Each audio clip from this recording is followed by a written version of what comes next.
ઉપરકોટ કિલ્લો 5000 વર્ષ પહેલાંનો કિલ્લો છે. આ કિલ્લો બનાવેલો કંસના પિતા ઉગ્રસેન યાદવ. પર્વત ઉપરથી કિલ્લો બનાવેલો, નામ રાખેલું ઉપરકોટ. કિલ્લામાં રાજા થઈ ગયા 108 રા નામના. રા મતલબ રાય જાદા, સન્નેમ ચુડાસમા, કાસ રાજપૂત દરબાર. એમાં છેલ્લો રાજા થઈ ગયો રા માંડલિક, જેને 1470ની સાલ એટલે કે 550 વર્ષ પહેલાં એક પથ્થરમાંથી બે મૂર્તિ બનાવી. જેમાં પહેલી મૂર્તિ છે હનુમાનજી મહારાજ અને બાજુમાં છે ગણપતિ દાદા. આ બે મૂર્તિ છે સૌરાષ્ટ્રમાં જૂનામાં જૂની અને મોટામાં મોટી બે મૂર્તિ આ કિલ્લાની અંદર છે. હાલ આપણે કિલ્લો જોવા જાય, સામેજી દેખાય બે પટ્ટીની વચ્ચે ગોલ ચક્કર, 4 ટીપકા, રાજ્ય ચીન, ઢાલ ને તલવાર. ત્યાંથી કિલ્લાનું બાંધકામ શરૂ થયેલું. વાઘરની સાઈડમાં જે કિલ્લાનો તોરણ ગેટ, જવા જવાનો એક જ ગેટ છે. સિદ્ધપુર પાટણના રાજા સિદ્ધિરાજ જયસિંહ. પાટણ એટલે આખું ગુજરાત. આ કિલ્લાની રાણી, જેનું નામ હતું રાણક દેવી.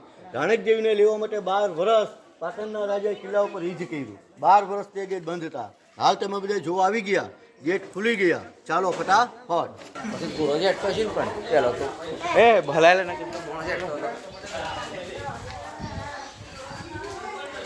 ઘોડા છેડા ને થાકી જાય માણસ તો. જોવા જાય કિલ્લો છે 9 કિલોમીટર, ચાલવાનું ખાલી 1 કિલોમીટર. એનું મેઇન ગેટ છે આવવા જવાનું એક જ ગેટ કે જ્યારે સિદ્ધરાજ એને રાખીને 12 વર્ષ ઈ જ ચાલ્યું. 12 વર્ષ આ ગેટ બંધ હતા. તો 13મા વર્ષે કિલ્લામાં અનાજ ખૂટ્યું. અનાજ ખૂટેલું તે કિલ્લાના રાજા, જેનું નામ હતું રા ખેંગાર, તેના બે ભાણેજ, જેનું નામ દેસન ને વિશળ, કિલ્લાની બહાર અનાજ લેવા ગયેલા. અનાજ લઈને આવેલા.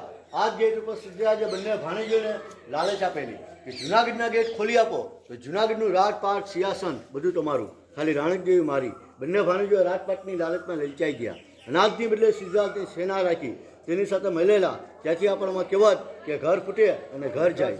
જુનાગઢના ગેટ ડગેથી ખોલાવ્યા. ડગે કરી સિદ્ધરાજનું સૈન્ય આ કિલ્લો જીતવા માટે ગયેલું. હાલ સૈન્ય પર કિલ્લો જીતવા નહીં, જોવા માટે જાય. હેડો ફટાફટ.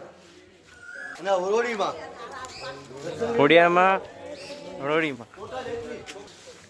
ટોટલી તમારી છે ને 21 જણાની ટિકિટ આવ્યો. હવે ગણી લેજો.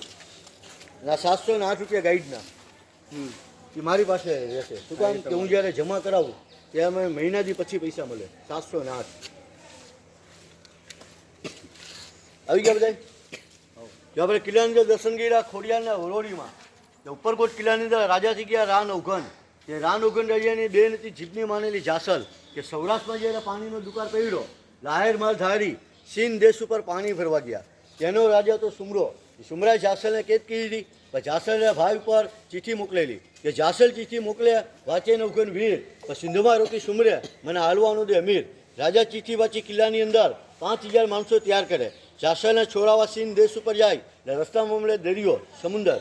રાજાને વિચાર આવે કે સમુદર કેવી રીતના પસાર કરવો. નવઘન રાજાના કુળદેવી ખોડિયારમાંનું નામ લઈ કાળી ચકલી થઈ નવઘનના ભાલા ઉપર બેસે. દરિયાના બે ભાગ થઈ જાય. સુમના રાજા સુમરાને મારીને આવે. 7 વર્ષના રૂપમાં વરોડીમાં મળ્યા. આ વરોડી કે વીરા મતલબ ભાઈ, કે ભાઈ તું જમતો જા. પણ રાજા બોલીશ કે એકલો નથી, મારી સાથે મારી જોડે 5000 માણસો છે. પણ પાસે ચોખાના પાસે ખીર રાંધી 5000 માણસોને વરોડીમાં જમાડે. છેલ્લો પ્રસાદ વધે. વહુને દે કે સાસુમાં તમે પ્રસાદ જમી લ્યો. પણ જાસલના સાસુ બોલે કે બધાને એઠો પ્રસાદ જમવું તો અસલ આયર ન કહેવાય, બધાને એઠો પ્રસાદ જમવું તો અભડાઈ જાવ, આભરશેક લાગે. વરોડીમાંનું પ્રસાદનું અપમાન થયું. એને શરાબ આપેલો. શરાબ તમારી ઘરે મારી ઘરે હાલ મોજૂદ છે. શરાબ એવો આપેલો કે હવે જ્યારે કળિયુગ આવશે એટલે કળિયુગની અંદર વહુ અને સાસુ તેને ભરશે નહીં. હાલ ઘરે ધોકા ઉલરે. હેડો ફટાફટ.